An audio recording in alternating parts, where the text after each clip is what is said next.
What's up, beer tasters? Today I'm going over the 4 ingredients in beer and how they influence the way your beer tastes.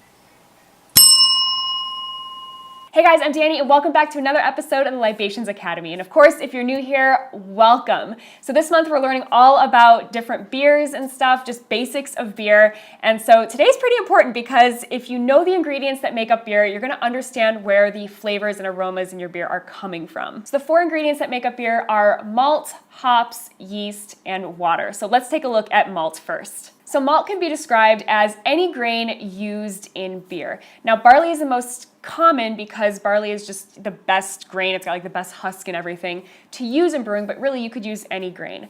And the purpose of malt is to create sugar for the yeast to eat up to create alcohol so that our beer is alcoholic. So the aromas and flavors coming from malt are determined by how much that malt is kilned, which is kind of the equivalent to toasting it. So if you think of a piece of toast, you could think of something that's hardly toasted at all to something that's really burnt. You're obviously going to have different flavors coming from that. That's exactly what's going on in malt as well. So therefore you can get really bready flavors in malt like bread dough or bread crust or like cracker or pie crust. And then that can move all the way into really, really roasty flavors like coffee or chocolate or burnt toast. All of those are coming from the malt. So for example, stouts are really roasty or chocolatey. All of those flavors are coming from the malt. Okay, let's move on to our second ingredient in beer, which is hops. So malt provides the sugars, which generally give us very sweet flavors. So hops are used in beer to balance out that sweetness. So they're going to provide a bitterness component to balance that out. They give beer that refreshing quality because honestly, if you didn't have hops, your beer would taste like sweet milk from your cereal left over. In most beer styles around the world, hops are just there to balance out that sweetness of the malt, so they don't provide a ton of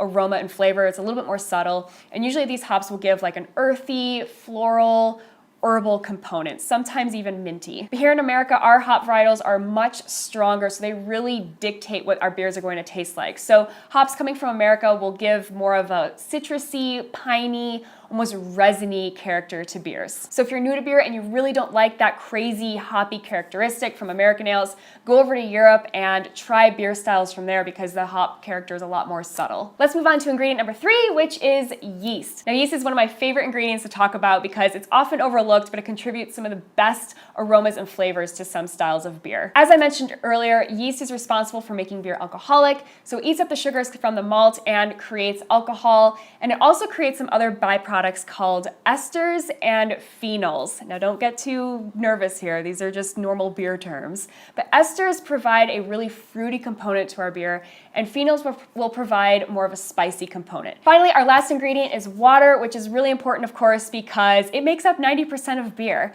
Now there are minerals in water like calcium carbonate or gypsum or chlorine if you're on city water, which can obviously influence the taste of beer. None of these are really good for beer styles, and historically it was a problem because you had to just create a beer based on what water you had available to you. But today we have the technology to change the chemical composition of water, take out some of those minerals or add in minerals if we need to so that we can influence the beer the way we want to. So we don't talk about water too much in terms of contributing to aroma or flavor, but just know that it can affect your taste of the taste of your beer if you wanted to. Okay, so now I want to hear from you. What flavors do you like in your beer? Are they coming from the malt? Are they coming from the hops? Or are they coming from the yeast? And if you haven't already, make sure to hit subscribe so you can keep learning about beer with me. Next week, we're going over how to taste beer. How fun is that? So I'll see you then. Cheers.